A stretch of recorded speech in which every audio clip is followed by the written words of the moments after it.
வணக்கம் நண்பர்களே. கலியுக மந்திரா சேனலுக்கு உங்களை அனைவரையும் அன்போடு வரவேற்கிறேன். இது க்ஷுத்ர பூஜை. இந்த வார்த்தையை கேட்டாலே பலருக்கும் ஒரு விதமான பயமும் நடுக்கமும் உண்டாகும். சாதாரணமாக பலரும் பில்லி சூனியம், செய்வினை என்று சொல்லும் இந்த மறைமுகமான தீய சக்தியின் வேலைகள் உண்மையா? இதனால் வரும் பாதிப்புகள் என்ன? இந்த கலியுகத்தில் தீய சக்திகளின் ஆதிக்கம் அதிகரித்து வரும் வேளையில் நம்மை எப்படி பாதுகாத்து கொள்வது?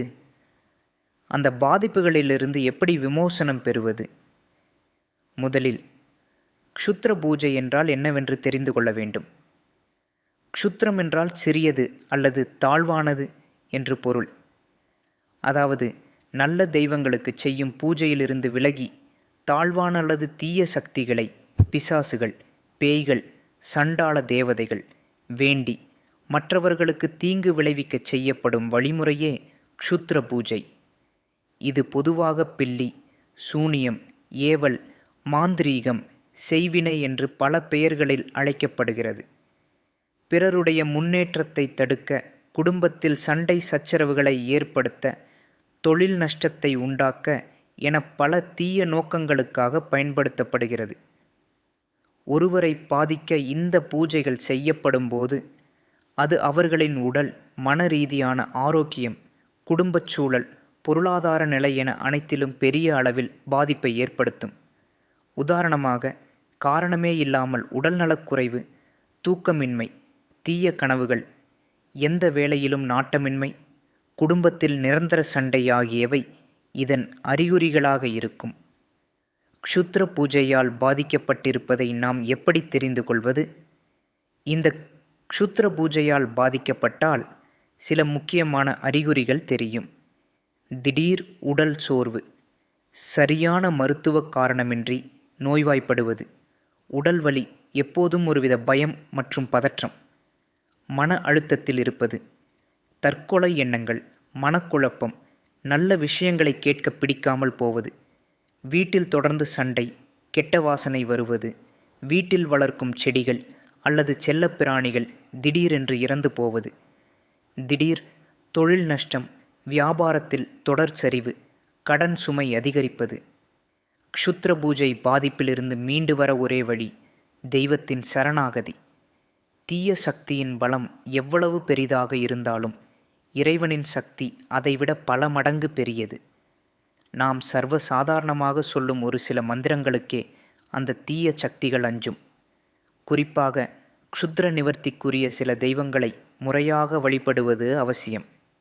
ஸ்ரீ லக்ஷ்மி நரசிம்மர் மந்திரம், மகா காளியின் மந்திரம், ஆஞ்சநேயரின் துதி ஆகியவற்றை தினமும் உச்சரிப்பது பாதுகாப்பு கவசத்தை உருவாக்கும். வணக்கம் ரிஷி வீட்டிலேயே தினமும் துளசி மாடத்துக்கு முன்னால் அல்லது பூஜை அறையில் நெய் தீபம் ஏற்றுவது மிகவும் சக்தி வாய்ந்தது. கலியுகத்தில் சின்ன சின்ன பரிகாரங்கள்: தினமும் காலையில் விபூதி தரிப்பது, வீட்டு வாசலில் ஒரு எலுமிச்சை பழத்தில் குங்குமம் வைத்து வைப்பது, வீட்டில் சாமி அறையில் ஒரு சிறிய பாத்திரத்தில் கல் உப்பை வைத்துக் கொள்ளுதல். இவை அனைத்தும் எதிர்மறை ஆற்றலை ஈர்த்து நம்மை பாதுகாக்கும். ஆனால் மிக முக்கியமாக இந்த செயல்கள் அனைத்தும் முழு நம்பிக்கையுடனும் தூய பக்தியுடனும் செய்யப்பட வேண்டும். சில பாதிப்புகள் நம்முடைய சொந்த முயற்சியால் நீக்க முடியாத அளவுக்கு ஆழமாக வேரூன்றி இருக்கும். அப்படிப்பட்ட சமயங்களில் ஒரு அனுபவம் வாய்ந்த ஆன்மீக வழிகாட்டியின் உதவியை நாட வேண்டும். தவறானவர்களை அணுகி பணத்தையும் நேரத்தையும் இழக்காமல் சரியான வழியில் செல்வதே புத்திசாலித்தனம். உங்களது குடும்பம் அல்லது நீங்கள் க்ஷுத்ர பூஜையால் பாதிக்கப்பட்டிருப்பதாக சந்தேகம் இருந்தால் அதை பற்றி ஆச்சாரியாருடன் நேரடியாக பேசலாம். உங்களது தனிப்பட்ட பிரச்சினைகளுக்கு அவர் கூறும் வழிமுறைகளை பின்பற்றி முழுமையான நிவர்த்தி பெறலாம். தயவு செய்து தேவையில்லாமல் அழைக்க வேண்டாம். உங்களது சந்தேகம் அல்லது பாதிப்பு குறித்து பேச மட்டுமே ஸ்க்ரீனில் தெரிகிற எண்ணை பயன்படுத்தவும். அன்பர்களே, பயம் வேண்டாம். இறைவனின் கருணையே மிக பெரியது. நம்பிக்கை உள்ள இடத்தில் எந்த தீய சக்தியும் நிலைக்காது.